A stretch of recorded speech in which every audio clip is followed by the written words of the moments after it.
Daily 1000 rupees earn ಮಾಡ್ಬೋದು. ಕೆಲಸ ಬೇಕಲ್ಲ, ಮಕ್ಕಳನ್ನ ಬೆಳೆಸ್ಬೇಕಲ್ಲ, ಯಾರ ಸಪೋರ್ಟು ಇಲ್ಲ, ತಾಯಿ ತಂದೆ ಇಲ್ಲ, ಹಸ್ಬೆಂಡ್ ಇಲ್ಲ, ಯಾರಿದ್ದಾರೆ, ಅಕ್ಕ ತಂಗಿರಿದ್ದಾರೆ, ಅವ್ರವ್ರ ಫ್ಯಾಮಿಲಿ ಅವ್ರವ್ರ ಲೈಫ್ ನೋಡ್ಕೊತಾರೆ.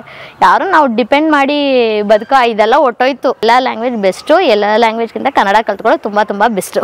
ಏನಾಗಲಿ ಮುಂದೆ ಸಾಗುನಿ. ನನ್ನ ಹೆಸರು ಸಂಧ್ಯಾ ರಾಣಿ ಅಂತ. ನಾವು ಕೊಯಂಬತ್ತೂರು ಕಡೆಯವರು, ತಮಿಳ್ನಾಡು. ಬೆಂಗಳೂರು ಬಂದು ಎಷ್ಟು ವರ್ಷ ಆಯ್ತು? ಈಗ ಜಸ್ಟ್ 7 ಮಂತ್ ಆಗಿದೆ. ನಮ್ಮ ತಂದೆಯವರು ಊರು ಬಂದು ಇಲ್ಲಿ ನಾಯಂಡಹಳ್ಳಿ ಪಕ್ಕನೇ, ಕೆಂಗೇರಿ ಪಕ್ಕ ಇದೆ. ಕೆಂಗೇರಿ. ಸೊ ಈ ಅಲ್ಲಿ ಕೊಯಂಬತ್ತೂರಲ್ಲಿ ಏನು ಮಾಡ್ತಿದ್ದೀರಿ? ನಾನು ಅಲ್ಲಿ ಡೈಮಂಡ್ ಕಂಪನಿಲಿ ವರ್ಕ್ ಮಾಡ್ತಿದ್ದೆ. 22 ಇಯರ್ಸ್ ಆಗಿ ವರ್ಕ್ ಮಾಡ್ತಿದ್ದೆ.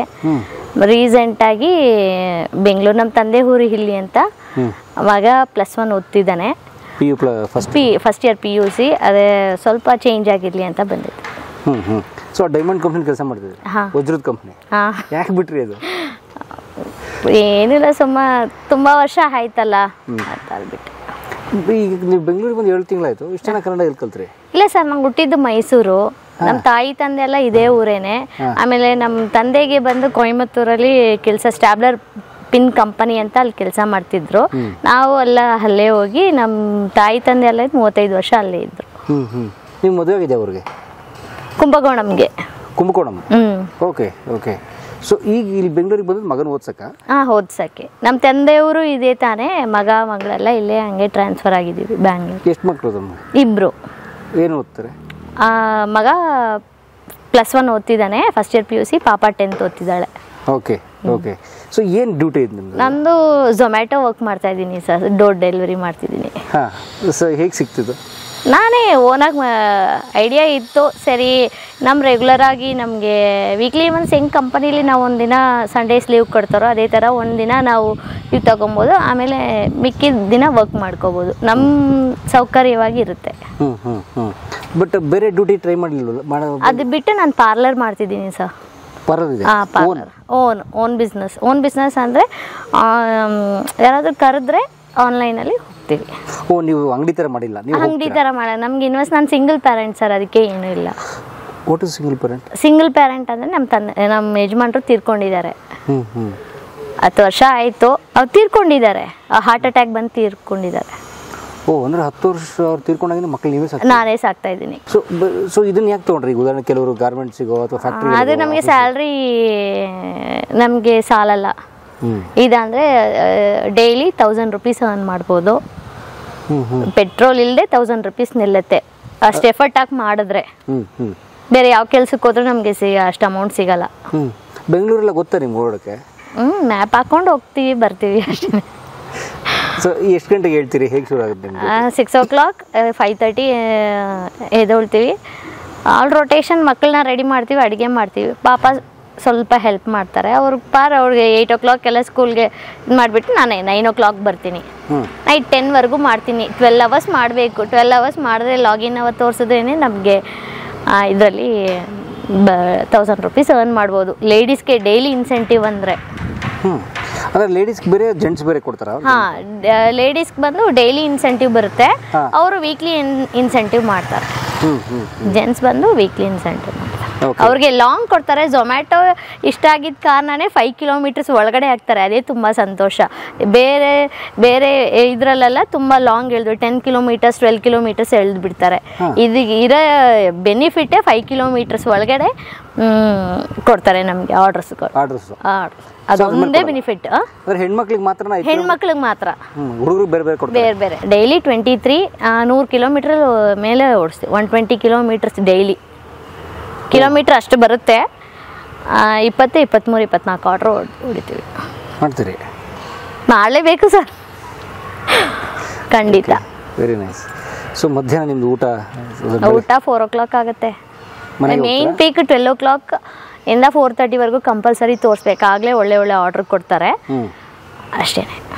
ಸೊ ಪೀಕ್ ಅವರ್ ಇರುತ್ತೆ 12 ಗಂಟೆಯಿಂದ 4 ಗಂಟೆವರೆಗೂ ಮೇನ್ ಪೀಕ್. ಅವಾಗೆಲ್ಲ ಊಟ ಟೈಮ್ ಜನ ಆರ್ಡರ್ ಆಗಲೇ ಜಾಸ್ತಿ ಮಾಡ್ತಾರೆ. ಸೊ ನೀವು ಹೋಟೆಲ್ಗೆ ಹೋಗಿ ಪಿಕ್ ಮಾಡಿ ತಗೊಂಡೋಗಿ ಕೊಡ್ತಾರೆ. ಸೊ ಹೇಗಿರುತ್ತೆ ರೆಸ್ಪಾನ್ಸ್? ಹೆಣ್ಮಕ್ಳು ಹೋದಾಗ ಅಥವಾ ಗಂಡಸರು ಹೋದಾಗ ಹೇಗೆ, ಏನು ಡಿಫ್ರೆನ್ಸ್ ನೋಡ್ತಾರೆ ಹೋಟೆಲ್ನವರು ಅಥವಾ ಕಸ್ಟಮರ್? ಹೋಟೆಲ್ಗೆ ಏನು ತೊಂದರೆ ಇಲ್ಲ, ಕಸ್ಟಮರು ಏನು ತೊಂದರೆ ಇಲ್ಲ.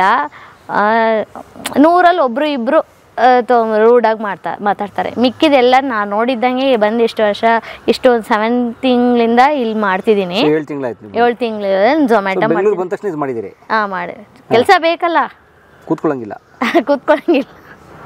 ಕೆಲಸ ಬೇಕಲ್ಲ, ಮಕ್ಕಳನ್ನ ಬೆಳೆಸ್ಬೇಕಲ್ಲ. ಆಗಿದ್ದಾಗೆ ಮಾಡಿದ್ರೆ ಪರವಾಗಿಲ್ಲ. ಯಾರಲ್ಲೋ 100ರಲ್ಲಿ ಒಬ್ರು ಇಬ್ರು ರೂಡಾಗಿ ಮಾತಾಡ್ತಾರೆ ಅಷ್ಟೇ, ಮಿಕ್ಕಿದ್ದು ಯಾರು. ರೂಡಾಗಿ ಮಾತಾಡೋದಕ್ಕೆ ಹೇಗೆ ರೆಸ್ಪಾಂಡ್ ಮಾಡ್ತಾರೆ? ನಾನು ಒಂದು ಸತಿ ಒಬ್ರು ಮಾತಾಡಿದ್ರು, ನನಗೆ ಝೊಮ್ಯಾಟೋಲ್ಲಿ ಕಂಪ್ಲೇಂಟ್ ಮಾಡ್ತೀನಿ ಅಂದರು. ನಾನು ಸರಿ ನಮ್ಗೆ ಕೊಡೋ ಸಂಬಳಕ್ಕೆ ನಾವು ಕರೆಕ್ಟಾಗಿ ಕೆಲಸ ಮಾಡ್ತೀನಿ, ಹೋಗಿ ಬೆಲ್ ಹೊಡೆದು ಆಮೇಲೆ ಕೊಟ್ಬಿಟ್ಟು ಬಂದೆ. ಅನ್ ಟೈಮ್ ಆಗಿತ್ತು, 10 o'clock ಮೇಲೆ ಆಗಿತ್ತು. ಸೆಕ್ಯೂರಿಟಿ ಹತ್ರ ಕೊಟ್ಟಿದ್ದೀನಿ, ನೀವು ಇಸ್ಕೊಳ್ಳಿ ಸರ್ ಅಂದರೆ 3rd ಫ್ಲೋರ್ಗೆ ಹೋಗಬೇಕು, ನಿಮ್ಮ ಕೆಲಸ ನೀವು ರಾತ್ರಿ 10 ಗಂಟೆ ಆಗ್ಬಿಟ್ಟಿತ್ತು. ಅದಕ್ಕೆ ಸೆಕ್ಯೂರಿಟಿ ಹತ್ರ ಕೊಟ್ಟಿದ್ದೀನಿ, ನೀವು ಇಸ್ಕೊಳ್ಳಿ ಅಂತ ಹೇಳಿದೆ.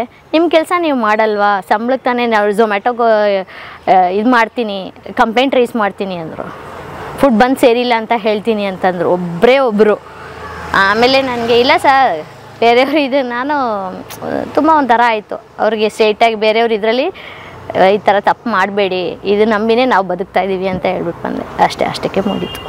ಹೋಗಿ ಸ್ಟ್ರೈಟಾಗಿ ಹೋಗಿ ಬೆಲ್ ಹೊಡೆದು ಆಮೇಲೆ ದುಡ್ಡು ಫುಡ್ ಬಂದಿದೆ, ನೀವೇನು ಮಾಡಬಾರ್ದು ಅಂತ ಹೇಳ್ಬಿಟ್ಟು ಅದೊಂದು ಮಾತ್ರ, ಇನ್ಯಾವುದೋ ಬೇರೆ ಯಾರು ಕಂಪ್ಲೇಂಟ್ ಮಾಡಿದ್ರೆ ಏನಾಗುತ್ತೆ ನಿಮಗೆ? ನಮಗೆ ಬಂದು ID ಬ್ಲಾಕ್ ಮಾಡ್ತಾರೆ ಸರ್, ನಮ್ದು ID ಬ್ಲಾಕ್ ಮಾಡಿಬಿಡ್ತಾರೆ. ಆಗ ನಾವು ವರ್ಕೇ ಮಾಡೋಕ್ಕಾಗಲ್ಲ, ಆಲ್ ಓವರ್ ಇಂಡಿಯಲ್ಲಿ ಎಲ್ಲೂ ವರ್ಕ್ ಮಾಡೋಕ್ಕಾಗಲ್ಲ. ಎಷ್ಟು ದಿನ? ಫುಲ್ ಪರ್ಮನೆಂಟ್ ಬ್ಲಾಕ್ ಮಾಡ್ತಾರೆ. ಅವ್ರು ಏನಾದರೂ ನಮ್ಮ ಮೇಲೆ ಬ್ಲ್ಯಾಕ್ ಮಾರ್ಕ್ ಬೀಳುತ್ತೆ. ಈಗ ನಾವು ಒಂದು ಕಂಪನಿಲಿ ವರ್ಕ್ ಮಾಡೋ ಥರ ಇದು. ಬೇರೆಯವ್ರು ಈಚೆ ನೋಡೋಕ್ಕೆ ಝೊಮ್ಯಾಟೊ ಏನು ಸುಮ್ಮನೆ ಕೆಲಸ ಅಂತ ತಿಳ್ಕೊಂಡಿದ್ದಾರೆ ಅನ್ಕೊತಾರೆ. ಬಟ್ ಇದರಲ್ಲಿ ಎಷ್ಟು ವ್ಯವಹಾರ ಇದೆ ಅಂದರೆ ನಾವು ರೆಸ್ಪಾನ್ಸಿಬಿಲಿಟಿ ಕರೆಕ್ಟಾಗಿರಬೇಕು. ಇದರಲ್ಲಿ ನಮ್ಗೇನು ಬೆನಿಫಿಟ್ಟು ಅಂದರೆ ನಮ್ಗೆ ಬೇಕಾಗಿದ್ದಾಗ ಲೀವ್ ತೊಗೊಬೋದು ಅಷ್ಟೇ, ಲೀವೋ ಪರ್ಮಿಷನೋ ತೊಗೊಬೋದು ಅಷ್ಟೇ. ಬಟ್ ಒಂದು ಕಂಪ್ನೀಲಿ ಹೆಂಗೆ ನಾವು ಕೆಲಸ ಮಾಡ್ತೀವಿ ಅದೇ ಥರನೇ ಕೆಲಸ ಮಾಡಬೇಕು. ಏನಾದರೂ ಕಸ್ಟಮರ್ ಹತ್ರ ನಾವು ತಪ್ಪಾಗಿ ನಾವೇನು ಬಿಹೇವಿಯರ್ ಮಾಡಲ್ಲ, ಅವರು ಮಾಡಲ್ಲ. ಅವ್ರ ಕಡೆಯಿಂದ ಒಂದು ಕಂಪ್ಲೇಂಟು ನಮಗೆ ರೇಸ್ ಆಗಬಾರ್ದು. ಫುಡ್ಡಲ್ಲೂ ಅಷ್ಟೇ, ಎಲ್ಲ ವಿಷಯದಲ್ಲೂ ಅಷ್ಟೇ. ಮಾಡಿದ್ರೆ ನಮಗೆ ಫುಲ್ ಪರ್ಮನೆಂಟ್ ಬ್ಲಾಕ್ ಮಾಡ್ತಾರೆ. ದುಡ್ಡಿನ ವಿಷಯಲ್ಲಿ ಮೋಸ ಮಾಡಿದ್ರು ಸರಿ, ಇಲ್ಲ ಫುಡ್ಡಲ್ಲಿ ಮೋಸ, ಯಾರೂ ಹಂಗೆ ಮಾಡಲ್ಲ, 100% ಮಾಡಲ್ಲ. ಯಾರಾದರೂ ಹಂಗೆ ಮಾಡೋದೇ ಇಲ್ಲ. ಹಂಗೆ ಏನಾದರೂ ಹೋಟೆಲ್ ಕಡೆಯಿಂದ ಏನಾದರೂ ಆದರೆ ನಾವೇ ಹೋಗಿ ನೋಡಿ ಚೇಂಜ್ ಮಾಡ್ಕೊಂಬಂದು ಕೊಡ್ತೀವಿ. ಹಂಗೇನಾದರೂ ಆದರೆ ಆಟೋಮೆಟಿಕ್ಕಾಗಿ ಬ್ಲಾಕ್ ಮಾಡ್ತಾರೆ. ಸೊ ತುಂಬ ಜವಾಬ್ದಾರಿ ಕೆಲಸ ಸರ್. ನಾವು ಒಬ್ರಿಗೆ ಊಟ ತೊಗೊಂಡೋಗಿ ಕೊಡ್ತೀವಿ ಅಲ್ವಾ, ಅದಕ್ಕೆ ತಾನೇ ಒಂದು ಕಂಪನಿ ಅಂತ. ಝೊಮ್ಯಾಟೊ ಅನ್ನೋದು ಒಂದು ಕಂಪನಿ ಇಟ್ಟು ಎಷ್ಟು ಆಲ್ ಓವರ್ ಇಂಡಿಯಾಲಿ, ಇದು ಒಂದು ಸ್ಟೇಟಲ್ಲ ಎಲ್ಲ ಸ್ಟೇಟಲ್ಲೂ ಮಾಡ್ತಿದ್ದಾರಲ್ಲ. ಇದ್ರ ಈ ಝೊಮ್ಯಾಟೊ ಕೆಲಸದಿಂದ ಎಷ್ಟು ಫ್ಯಾಮಿಲಿ ಬದುಕ್ತೈತೆ ಅಂದರೆ ಅಷ್ಟು ಫ್ಯಾಮಿಲಿ ಬದುಕ್ತಿದೆ. ಜೆಂಟ್ಸ್ ಎಲ್ಲ ವೀಕ್ಲಿ 10,000 ಸಂಪಾದನೆ ಮಾಡ್ತಾರೆ ಸರ್. ಬೇರೆ ಯಾವ ಕೆಲಸದಲ್ಲಿ ನೀವು 10,000 ಅರ್ನ್ ಮಾಡ್ಬೋದು ಹೇಳಿ? ತಿಂಗಳು 40,000 ಆಗೋಯ್ತು. ಪೆಟ್ರೋಲ್ ಇದ್ರು ವೀಕ್ಲಿ ಅದು ಒನ್ ಡೇಗೆ 250-300 ಮಾಡ್ಕೊತಾರೆ. 12,000 ಹೊಡೆಯೋರಲ್ಲ, 2,000 to 2,500 ಪೆಟ್ರೋಲ್ಗೆ ಇಟ್ಕೊಂಡು 10,000 ಅರ್ನ್ ಮಾಡ್ತಾರೆ ಜೆಂಟ್ಸ್ ಮಾತ್ರ. ಹೆಣ್ಮಕ್ಳು ಒಂದು 7-8 ಸಾವಿರ ಮಾಡ್ತಾರೆ. ಯಾರು? ಹೆಣ್ಮಕ್ಳು. ಹೆಣ್ಮಕ್ಳು ನಾನು ಮಾಡ್ತೀನಿ. ನಾನು ಕರೆಕ್ಟಾಗಿ ಮಾಡಿದ್ರೆ 8,000 to 9,000 ಮಾಡ್ತೀನಿ. ಅದೇ ನಾನು ಕರೆಕ್ಟಾಗಿ ಮಾಡಲ್ಲ. ನಮಗೂ ರೆಸ್ಟ್ ಬೇಕು ಅಲ್ವಾ ಸರ್. ನಾನು ಮಕ್ಕಳನ್ನ ನೋಡ್ಕೋಬೇಕು, ಅವ್ರ ಜೊತೆ ಆಟ ಆಡಬೇಕು, ಮಕ್ಕಳಿಗೋಸ್ಕರ ಸ್ಪೆಂಡ್ ಮಾಡಬೇಕಲ್ವಾ. ಇದಕ್ಕೆ ಅವ್ರಿಗೆ ಹೋಗ್ಬೇಡಮ್ಮ ಅಂತಾರೆ, ಏನು ಮಾಡೋಕ್ಕಾಗಲ್ಲ. ಅದೇನೇ ಬೆಳೆಸೋದೇ ಇದೆ ತಾನೇ.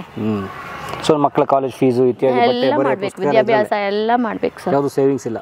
No savings. ಸಿಂಗಲ್ ಪ್ಯಾರೆಂಟ್ ಆಗಿದೆ, ಹೆಂಗ್ ಸರ್ ಸೇವ್ ಮಾಡಬೇಕು?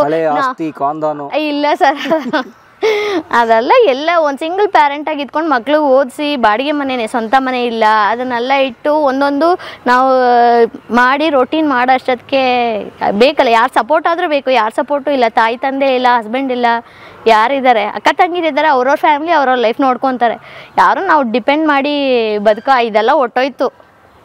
ಅವ್ರು ದುಡಿಬೇಕು, ಅವ್ರವ್ರು ದುಡಿಬೇಕು, ಅವ್ರ ಫ್ಯಾಮಿಲಿನ ಅವ್ರವ್ರ ಜವಾಬ್ದಾರಿಲಿರ್ಬೇಕು. ಅವ್ರವ್ರ ಮಕ್ಕಳನ್ನ ನೋಡ್ಕೊಂಡು ಅಷ್ಟಿದೆ. ಮಳೆ ಬಂದರೆ ಆ್ಯಕ್ಚುಲಿ ಒಂದು 1/2 hour 15 minutes ವೇಟ್. ಅದಕ್ಕೆ 1 hour ಟೈಮ್ ಇದೆ. 1 hour ಟೈಮ್ ಇದೆ, ಕನ್ಸೆಷನ್ ಇದೆ. ಅಷ್ಟೊತ್ತಿಗೆ ನಾವು ಮೆಸೇಜ್ ಮಾಡಬೇಕು. ಮೆಸೇಜ್ ಮಾಡಿದ್ರೆ ಕಸ್ಟಮರ್ಗೆ ನಾವು ಮೆಸೇಜ್ ಮಾಡಬೇಕು, ಈ ಥರ ಲೇಟ್ ಆಗಿದೆ. ಒಬ್ಬರು ಅಕ್ಸೆಪ್ಟ್ ಮಾಡ್ಕೊಳ್ಳೋರು ಮಾಡ್ತಾರೆ, ಇಲ್ಲಾಂದರೆ ಕ್ಯಾನ್ಸಲ್ ಮಾಡೋರಾದರೂ ಮಾಡ್ತಾರೆ. ಗಾಡಿ ಓಡಿಸ್ತಿರ್ತೀರಲ್ಲ, ರಿಸ್ಕ್ ಅಲ್ವಾ? ವೆಹಿಕಲ್ ಬರ್ತವೆ, ನಾವು ಸರಿ ಬರುತ್ತೆ ಇದ್ರೆ ಸರ್, ಇನ್ನೊಬ್ರು ಸರಿ ಏನು ಇರಲ್ಲ. ಮಾಡೋಕ್ಕಾಗಲ್ಲ. ನಮಗೆ ದುಡಿಮೆ ಬೇಕು ಅಂದರೆ ಕಷ್ಟ ಬೀಳಲೇಬೇಕು ತಾನೆ. ಅದನ್ನೆಲ್ಲ ನೋಡ್ಕೊಂಡಿದ್ರೆ ಏನು ಮಾಡೋಕ್ಕಾಗಲ್ಲ. ಆಮೇಲೆ ನೋಡಿ, ನಿಮ್ಮ ಕನ್ನಡ ಎಷ್ಟು ಚೆನ್ನಾಗಿದೆ. ಅನೇಕರು ಬರ್ತಾರೆ ಬೇರೆ ರಾಜ್ಯದಿಂದ, ಕನ್ನಡ ಕಲಿಯೋಲ್ಲ, ವರ್ಷಗಟ್ಟಲೆ ಆಗಿರುತ್ತೆ. ಏನು ಹೇಳ್ತೀರಿ ಅವ್ರಿಗೆ? ಕಲ್ತ್ಕೊಳ್ಳಿ, ಎಲ್ಲ ಲ್ಯಾಂಗ್ವೇಜ್ ಬೇಕು. ಮೇಯ್ನಾಗಿ ಬ್ಯಾಂಗ್ಳೂರ್ಗೆ ಎಲ್ಲ ಲ್ಯಾಂಗ್ವೇಜ್ ಬೇಕು. ಎಲ್ಲ ಲ್ಯಾಂಗ್ವೇಜ್ ಇದ್ರೆ ಇಲ್ಲಿ ಬದುಕ್ಬೋದು.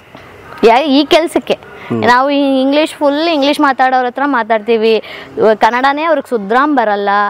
ಇಲ್ಲಿ ತಮಿಳವರು ಎಷ್ಟು ಜನ ಸಿಕ್ಕಿದ್ದಾರೆ. ಹಿಂದಿ ಅವರು ಇಂಗ್ಲೀಷು ಬರಲ್ಲ, ಬೇರೆ ಲ್ಯಾಂಗ್ವೇಜು ಬರಲ್ಲ, ಹಿಂದಿ ಮಾತ್ರ ಮಾತಾಡೋರು ಇರ್ತಾರೆ. ಕನ್ನಡದವರು ಫುಲ್ ಇರ್ತಾರೆ. ಆದರೆ ಎಲ್ಲ ಲ್ಯಾಂಗ್ವೇಜ್ ಬೆಸ್ಟು. ಎಲ್ಲ ಲ್ಯಾಂಗ್ವೇಜ್ಗಿಂತ ಕನ್ನಡ ಕಲ್ತ್ಕೊಳ್ಳೋದು ತುಂಬ ತುಂಬ ಬೆಸ್ಟು ಇಲ್ಲಿ ಇದಕ್ಕೆ. ಓಕೆ. ಸೊ ನಿಮ್ಮ ತಮಿಳ್ನಾಡು ರಿಜಿಸ್ಟ್ರೇಷನ್ ನಡೆಯುತ್ತಿಲ್ಲಿ? ಹಾಂ, ನಡೆಯುತ್ತೆ. ಏನು ತೊಂದರೆ ಇಲ್ಲ? ಏನು ತೊಂದರೆ ಇಲ್ಲ. ಬಟ್ ನಡೆಸ್ತಿದ್ದೀರಿ ಬದುಕಿನ ರಥ? ಬದುಕಿನ ನಾನು 7-8 ತಿಂಗಳು ಬದುಕಿದ್ದೀನಲ್ಲ ಸರ್. ಬ್ಯಾಕ್ ಪೇನ್ ಬರುತ್ತೆ ಸರ್, ಏಜ್ ಅಷ್ಟು ನಂಗೆ ನಾವು ಮಾಡಬೇಕು ಸ್ವಲ್ಪ ದಿನಕ್ಕೆ. ಎಸ್. ಸೊ ನಿಮ್ಮ ತಿಂಗಳು ವಾರದ ಪೇಮೆಂಟು? ವಾರ ಪೇಮೆಂಟ್ ಆನ್ಲೈನ್ ಬಂದ್ಬಿಡುತ್ತೆ? ಅದರಲ್ಲೇನೋ ಮೋಸ ಗೀಸ ಏನೂ ಇಲ್ಲ, ಅದ್ರ ಬಗ್ಗೆ ಎಲ್ಲ ಏನು ಮೋಸ ಅಲ್ಲ. ಒಳ್ಳೆದಾಗಲಿ ನಮ್ಮ ಸೋದರಿಗೆ. ಸಂಧ್ಯಾ ರಾಣಿ ಅವರು. ಸೊ ಅವರು ದುಡಿದು ರಾಣಿ ಥರ ಲೈಫ್ ಲೀಡ್ ಮಾಡ್ತಿದ್ದಾರೆ. ನಿಜಕ್ಕೂ ಯಾರು ದುಡಿತಾರಲ್ಲ, ಶ್ರಮ ಹಾಕಿ ಅವ್ರ ಬದುಕು ಅವ್ರು ನಡೆಸೋಕ್ಕೆ ಸೆಲ್ಫ್ ಡಿಪೆಂಡೆಂಟ್ ಯಾರಾಗ್ತಾರೆ ನನ್ನ ಪ್ರಕಾರ ಅವರೇ ರಾಜಾರಾಣಿ. ಸೊ ಸಂಧ್ಯಾ ರಾಣಿ ಅವ್ರಿಗೆ ಒಳ್ಳೆದಾಗಲಿ. ಸೊ ಅವರು ಬಹುಶಃ ಇನ್ನೊಂದು ಆರ್ಡರ್ ತೊಗೋಬೇಕು. ನಮ್ಮ ಈ 10 ನಿಮಿಷದಿಂದ ಪಾಪ ಅವ್ರಿಗೊಂದು ಆರ್ಡರ್ ಇದಾಗುತ್ತೆ. Thank you sir. ಕ್ಷಮೆ ಇರಲಿ. ಇಲ್ಲ, ಬದುಕಿನ ರಥ ಹೀಗೆ ಇರಲಿ. ನಮ್ಮನ್ನೆಲ್ಲ ಇನ್ಸ್ಪೈರ್ ಮಾಡ್ತಾ ಇರಿ. Thank you sir. ನಮಸ್ತೆ. ನಮಸ್ತೆ sir. Yes, bye bye sir.